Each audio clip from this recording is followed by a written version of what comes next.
Number जो है, लेकिन फिर भी कहाँ, पहले 2014 में भी जब वो आए तो उनके भाजपा की सीटों की संख्या 272 के पार थी, और दूसरी बार जब 2019 में आए तो 303 थी, और इस बार तो वो लोग 400 पार का नारा लगा रहे थे। लेकिन जनता ने उनको कहाँ ढकेलने का काम किया? क्या उनको स्पष्ट मैंडेट दिया? जनता ने किसको हराया? आज बिहार में राष्ट्रीय जनता दल के वोटों में जो भारी इजाफा हुआ, ये अलग बात है कि संख्या में 2-3 हम लोग कम रह गए, काफ़ी कम मार्जिन से हम लोगों का वो सीट, लेकिन संख्या में, लेकिन राष्ट्रीय जनता दल जो है आज भी जो है लोकसभा चुनाव का जो मत परिणाम आया है उसमें 1 नंबर की पार्टी मत प्रतिशत के आधार पर बनने का काम की है। और देखिए भारतीय जनता पार्टी और जदयू जैसे दूसरे और तीसरे नंबर पर है, तो इसके व्यापक परिप्रेक्ष्य को समझने की ज़रूरत है।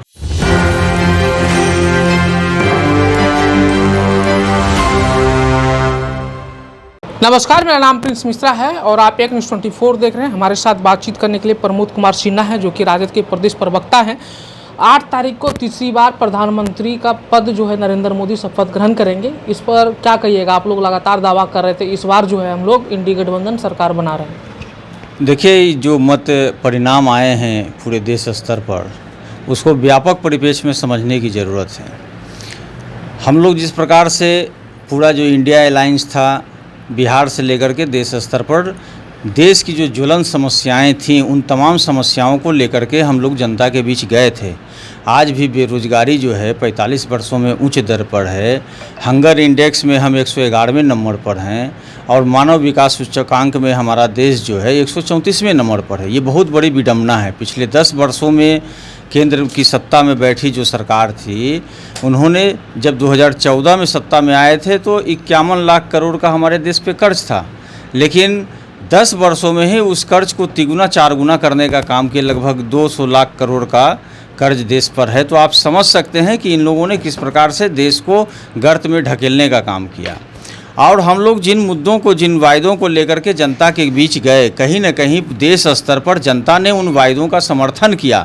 चूँकि इस बार का चुनाव जो हो रहा था वो जनता बनाम एनडीए का चुनाव था, जनता बनाम मोदी का चुनाव था, और जनता ने ज़बरदस्त रूप से जो है भाजपा और एनडीए को सफाया करने का काम किया। ये अलग बात है, आप इसको देखिए, नंबर में आप देख सकते हैं कि नंबर जो है, लेकिन फिर भी कहाँ, पहले 2014 में भी जब वो आए तो उनके भाजपा की सीटों की संख्या 272 के पार थी, और दूसरी बार जब 2019 में आए तो 303 थी, और इस बार तो वो लोग 400 पार का नारा लगा रहे थे। लेकिन जनता ने उनको कहाँ ढकेलने का काम किया? क्या उनको स्पष्ट मैंडेट दिया? जनता ने किसको हराया? आज बिहार में राष्ट्रीय जनता दल के वोटों में जो भारी इजाफा हुआ, ये अलग बात है कि संख्या में 2-3 हम लोग कम रह गए, काफ़ी कम मार्जिन से हम लोगों का वो सीट, लेकिन संख्या में, लेकिन राष्ट्रीय जनता दल जो है आज भी जो है लोकसभा चुनाव का जो मत परिणाम आया है उसमें 1 नंबर की पार्टी मत प्रतिशत के आधार पर बनने का काम की है। और देखिए भारतीय जनता पार्टी और जदयू जैसे दूसरे और तीसरे नंबर पर है, तो इसके व्यापक परिप्रेक्ष्य को समझने की ज़रूरत है। दूसरे प्रधानमंत्री होते, दूसरे को मौका देते प्रधानमंत्री बनने का। चूँकि पूरे देश स्तर पर जो चुनाव हुआ वो मोदी का ही चेहरा, चाहे किसी लोकसभा में प्रत्याशी, इन लोगों ने क्या कहा कि प्रत्याशी के चेहरा को मत देखिए, लेकिन जो है आप मोदी को देखिए। तो जहाँ जहाँ मोदी जी की हार हुई है तो उसको मोदी जी कैसे लेते हैं? तो ये समझने की ज़रूरत है कि जनता ने जो जन समर्थन देने का काम किया उनके खिलाफ किया, ये सबसे बड़ी बात है। अच्छा, आप लोग लगातार मांग कर रहे हैं कि हम लोगों को बिहार विशेष राज्य का दर्जा दिया जाए, विशेष पैकेज दिया जाए। योजना जो है आप लोग लगातार कर रहे हैं कि इसको हटा दिया जाए। तो तमाम चीज़ों को लेकर क्या आप लोग मजबूती के साथ विपक्ष में हैं, और क्या लगता है कि आवाज़ उठाते रहिएगा?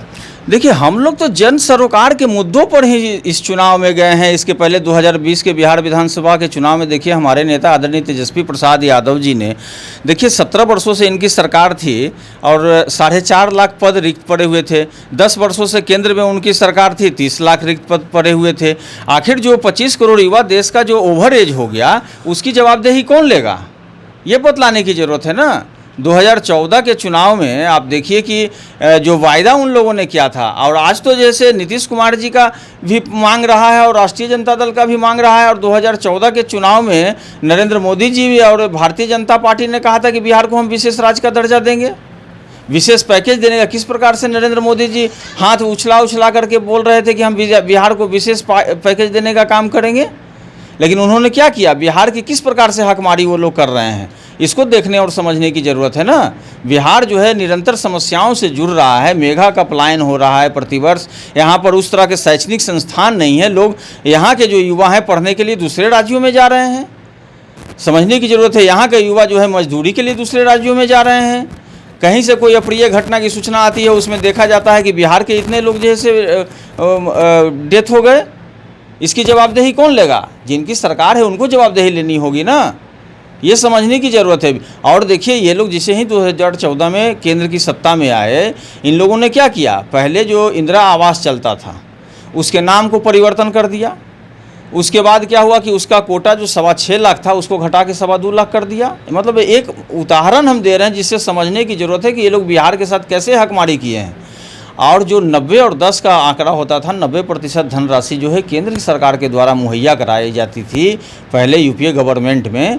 अब देखिए कि उसको इन लोगों ने पहले 75-25 किया, उसके बाद 50-50 कर दिया। तो किस प्रकार से जो पिछड़ा राज्य है हम उसको कैसे अग्रिम पंक्ति में रखने का काम करें, कैसे उसको विकसित राज्य की श्रेणी में ले जाने का काम करें, उसके बजाय वो और इसको पिछड़ा राज्य बनाने की ओर अग्रसर हैं।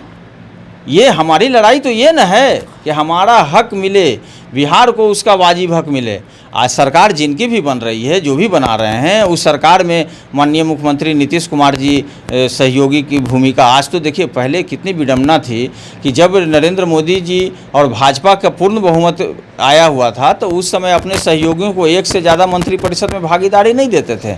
आज तो सहयोगियों के साथ ही सहयोगियों को मतलब उनकी स्थिति आज देश की जनता ने ऐसे कर दिया। जो तानाशाही उनका रवैया था, तो देश की जनता ने जब स्थिति तो वो लोग बैकफुट पे आए। अब सहयोगियों का मान मनोबल करने का काम किया, उनके अगल बगल बैठाने का काम कर रहे हैं उन सहयोगियों को।